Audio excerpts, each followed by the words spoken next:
Waalaikumsalam warahmatullahi wabarakatuh. Selamat pagi anak-anak. Selamat pagi Bu Guru. Bagaimana kabarnya hari ini? Alhamdulillah baik Bu. Baik, sebelum pembelajaran pada pagi hari ini dimulai, marilah kita berdoa terlebih dahulu. Silakan salah satu memimpin berdoa. Tempat duduk siap gerak. Berdoa mulai. Berdoa selesai. Terima kasih. Semoga dengan berdoa tadi pembelajaran kita pada pagi hari ini berjalan dengan lancar. Nah, sebelum pembelajaran pada pagi hari hari ini ada yang tidak masuk? Ada Bu. Siapa yang tidak masuk? Kita. Kenapa tidak masuk? Sakit Bu. Sakit, oh iya. Kita doakan semoga Mbak Minta cepat sembuh ya. Ya. Sebelum pembelajaran pada pagi hari ini dimulai, terlebih dahulu marilah kita menyanyikan lagu nasional. Lagu Tanah Airku sudah hafal semua? Sudah. Sedikit-sedikit sudah. Sekarang kita nyanyi bersama-sama dulu ya, mengikuti video ya.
Semoga dengan menyanyikan lagu wajib nasional tadi kita bisa menambah semangat kita dalam belajar. Sebelum kita memulai topik pembelajaran pada pagi hari ini, Bu Dian mau bertanya kepada anak-anak semua ya. Apakah kalian suka membaca? Suka Bu. Apakah di rumah orang tua kalian suka membacakan dongeng? Kadang-kadang ya. Apakah kalian suka dengan dongeng yang dibacakan oleh bapak atau ibu kalian? Suka. Tapi tidak semuanya. Kira-kira kenapa kok kalian suka dengan dongeng yang dibacakan oleh orang tua kalian? Soalnya seru. Ceritanya menarik. Ya, menarik. Terus sama lagi? Lucu kadang Bu. Ya. Untuk hari ini kita akan belajar mengenai teks narasi fiksi ya. Jadi teks narasi fiksi itu termasuk dongeng. Dongeng yang setiap hari dibacakan oleh orang tua kalian.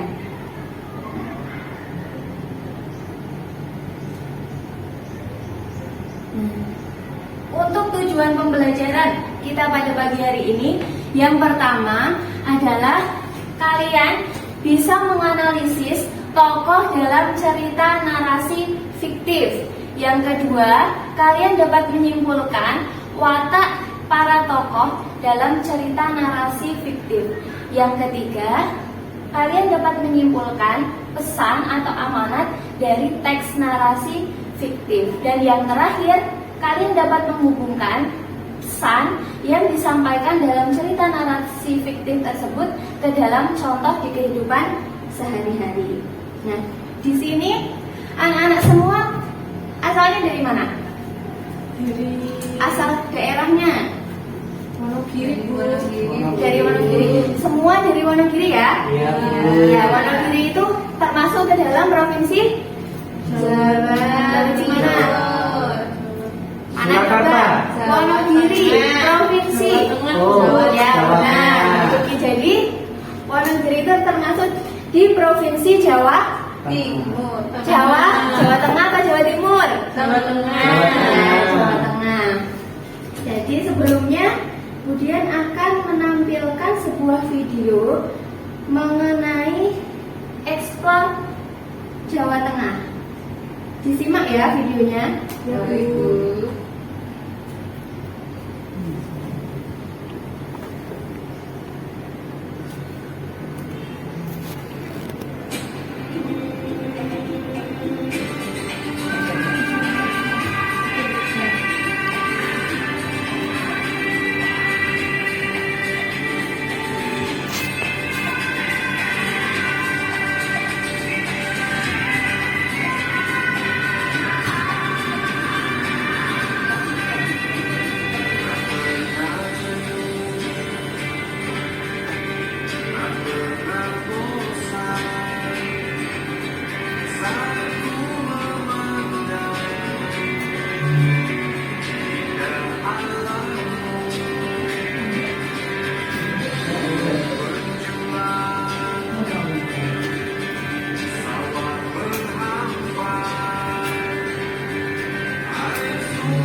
Sudah ya.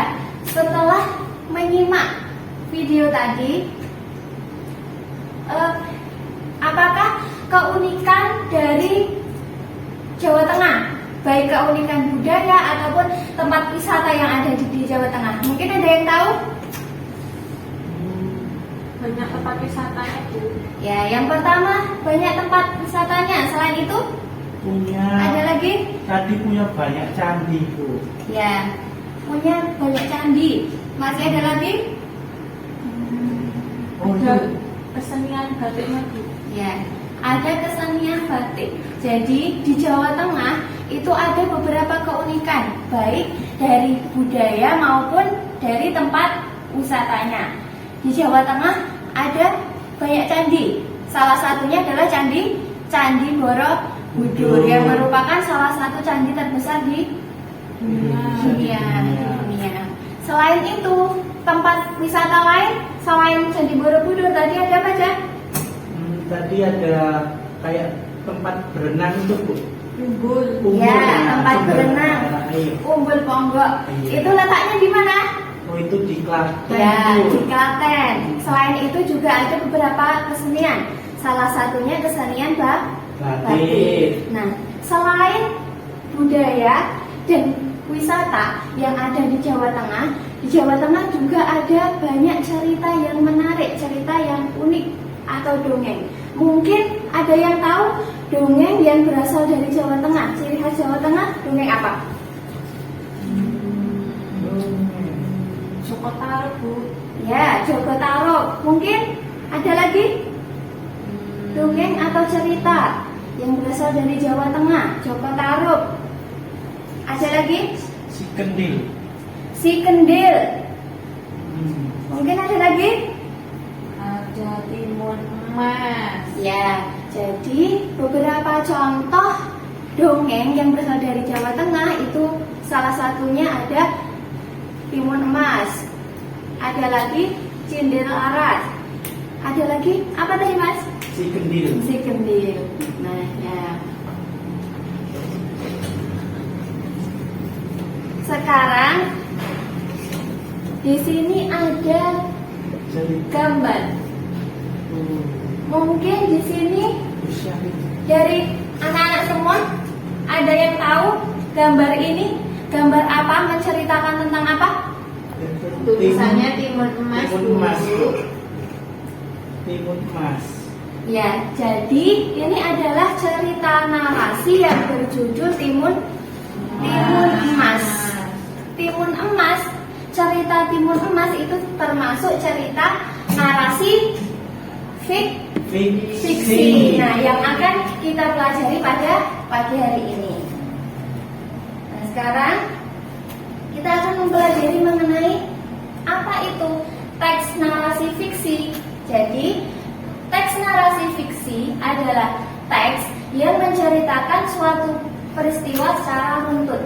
Teks narasi bertujuan untuk menghibur atau memberikan informasi. Jadi teks narasi itu dibagi menjadi dua.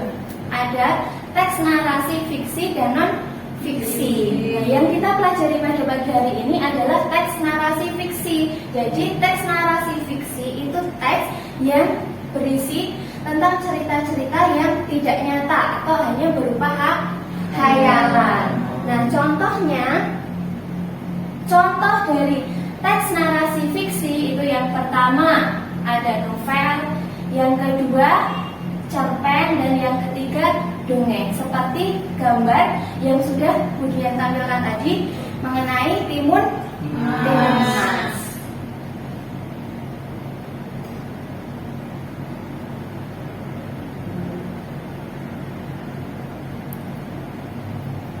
Nah, sekarang dilanjutkan dengan struktur teks narasi.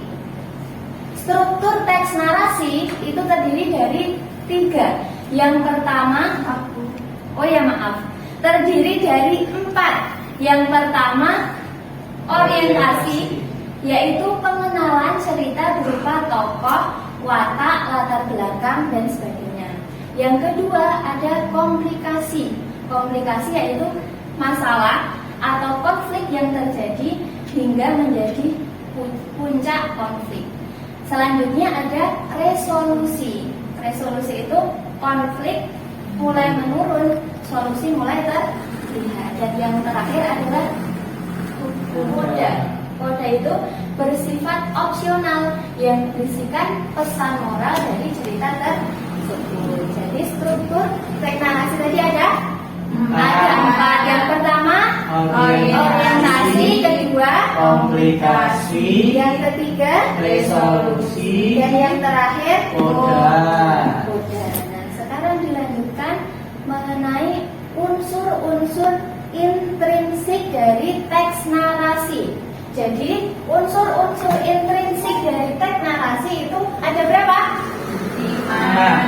5. Ada 5. Yang pertama tokoh. Jadi yang dimaksud tokoh itu adalah orang atau hewan yang terlibat di dalam cerita.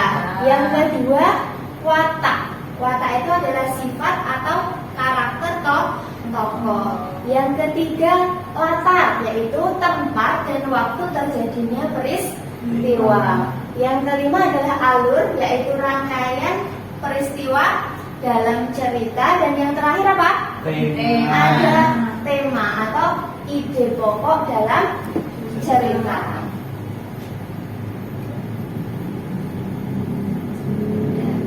Selanjutnya, yang terakhir ya, ini yang terakhir ada cara menarik kesimpulan dari teks narasi. Cara menarik kesimpulan dari teks narasi, yang pertama apa? Membaca teks dengan cermat, Bu. Ya, yang pertama adalah membaca dan mendengarkan dengan cermat. Selanjutnya setelah dibaca atau didengarkan, yang kedua diidentifikasi unsur-unsur intrinsik dalam cerita. Tadi unsur-unsur intrinsik ada apa aja? Tokoh, latar, alur, amanat, tema. Ya, berarti itu masih kurang 1 ya. Jadi unsur-unsur intrinsik dalam cerita itu ada 5. Selanjutnya yang terakhir adalah menulis kesimpulan.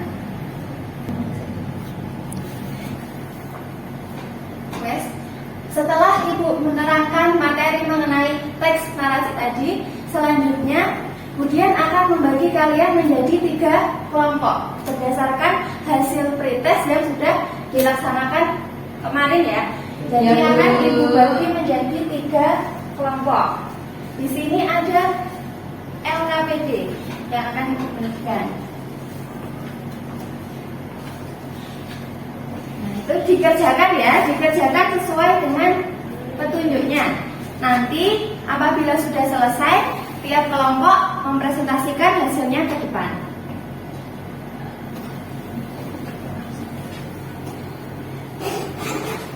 Oh, ini ceritanya yang timun emas ini. Ya, ceritanya tentang timun emas.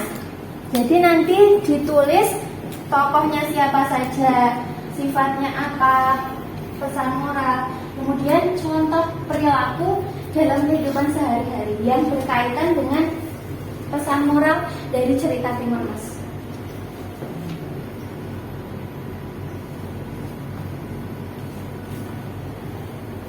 Iya, iya.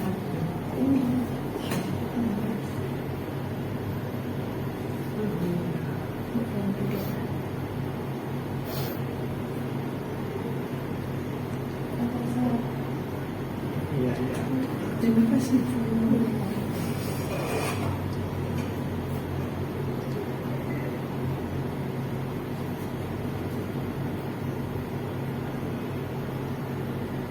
Yang kedua ini ditulis pesan moral dari cerita timun emas yang sudah kalian bacakan tadi. Ya, ya. Jadi pesan yang dapat kamu ambil dari cerita tadi apa aja yang ditulis di situ?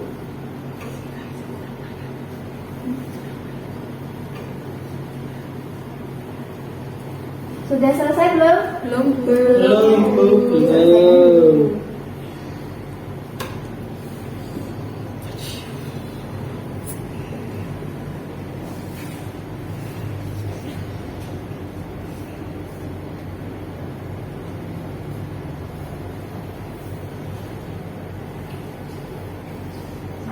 Sudah selesai belum? Sudah, sudah. Nah, kalau semua sudah selesai, selanjutnya hasil dari yang kalian kerjakan tadi silakan dipresentasikan ke depan. Siapa yang mau presentasi pertama? Ayo, silakan Mbak Wiwit untuk mempresentasikan hasil diskusinya. Selamat pagi teman-teman. Pagi. Pagi. Saya dari kelompok 2 mau mempresentasikan hasil diskusi tentang teks narasi fiksi. Yang pertama mengenai tokoh. Yang pertama adalah timun emas, sifatnya berani. Kemudian tokoh yang kedua Mbok Rondo, sifatnya tidak setia tapi penyayang. Yang ketiga Pertapa, sifatnya penolong. Yang keempat raksasa, sifatnya jahat. Kemudian pesan moralnya, kita harus bergantung kepada Tuhan dan kita tidak boleh ingkar janji. Contoh perilakunya, selalu berdoa di awal pelajaran, kemudian menaati saat kita berjanji dengan teman. Sudah Bu. Ya sudah, ditutup dulu Mbak Wiwit. Oh ya, terima kasih teman-teman atas perhatiannya. Selamat pagi. Pagi. Mbak Ya. Kita beri tepuk tangan untuk Mbak Wiwit dulu. Jadi tadi dari cerita timun emas kita dapat memperoleh beberapa informasi. Yang pertama tadi ada tokoh. Tokoh dalam cerita timun emas tadi ada siapa saja? Timun Ada emas. timun emas. Yang pertama timun emas. Sifatnya apa timun emas? Baik. Baik. Selain itu berani dan juga pantang menyerah. Selanjutnya yang kedua ada Mbok Rondo. Mbok Rondo sifatnya apa? Baik. Mbok Rondo sifatnya juga baik. Selain baik apa? Tidak setia, Kok bisa Mbok Rondo tidak setia karena apa? mengingkari janji dengan raksasa Bu. Iya, Mbok Rondo selain baik, dia juga tidak setia karena mengingkari janjinya dengan raksasa. Dan yang ketiga, raksasa. Raksasa sifatnya apa? Jahat. Kejam. Raksasa kejam. Kenapa kok raksasa sifatnya kejam? mau itu. Mau makan timun emas ya, karena raksasa mau makan timun emas. Selanjutnya masih ada satu lagi tokoh yang belum disebutkan. Siapa? Pendeta. Pertapa apa pendeta? Oh, petapa.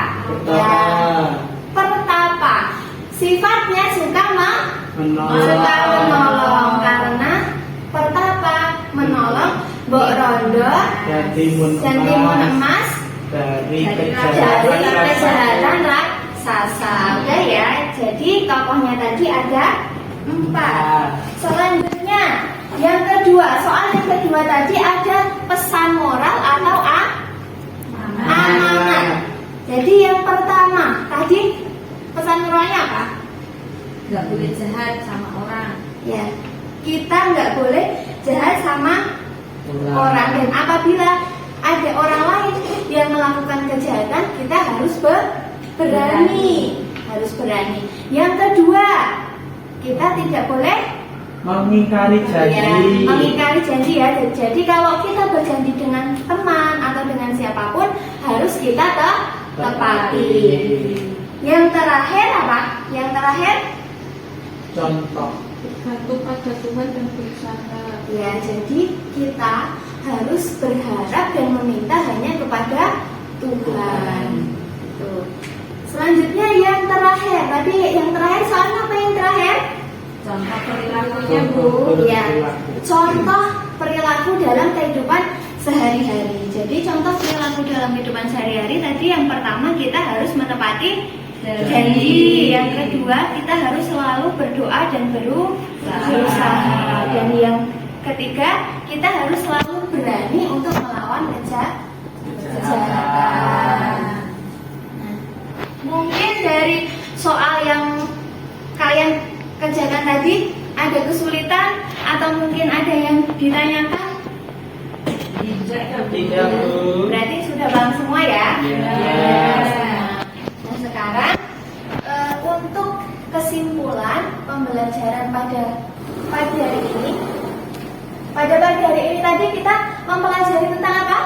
Tentang teks narasi. Tentang teks narasi. Tadi di dalam teks narasi ada beberapa unsur intrinsik. Tadi ada berapa unsur intrinsiknya? 5. Ada 5. Yang pertama Oh. ada tokoh. Yang kedua Alur. Ada apa lagi? Tema. Latar. Sama amanat. Jadi ada unsur intrinsik di dalam teks naratif. Jadi di dalam teks naratif kita dapat mengetahui tokoh-tokoh yang ada di dalam teks tersebut. Kita juga mengetahui sifat-sifat dari tokoh-tokoh yang ada di dalam teks tersebut. Selain itu, kita juga bisa mengambil amanat atau pesan moral yang ada di dalam cerita yang akan kita gunakan, kita ambil nilai-nilainya dalam kehidupan sehari-hari. Sebelum kita mengakhiri pembelajaran pagi hari ini, biar semangat ya. Biar semangat kita melakukan ice breaking dulu. Ya, Bu. Tepuk semangat ya. Ya. 1, 2, 3. Tepuk semangat. Semangat.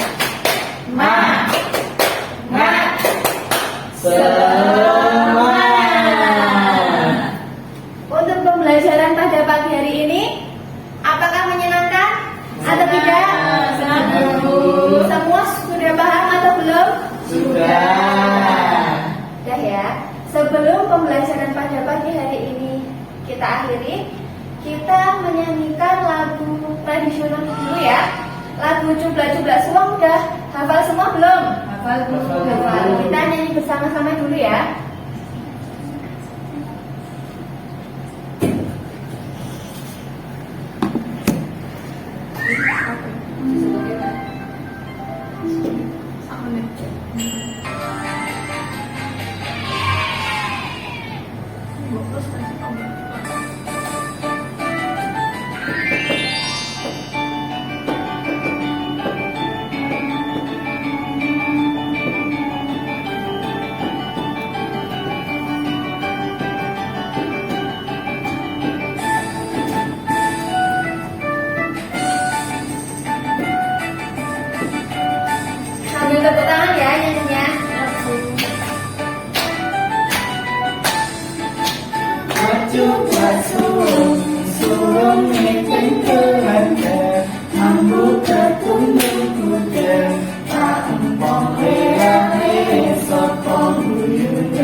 kokong, sipong gele kokong. Juga suweng ngepeng kerengkeng, membuka tenggang butir, tak empok lere-lere sopong, muyu gele aceh sipong gele kokong sipong gele kokong sipong gele kokong.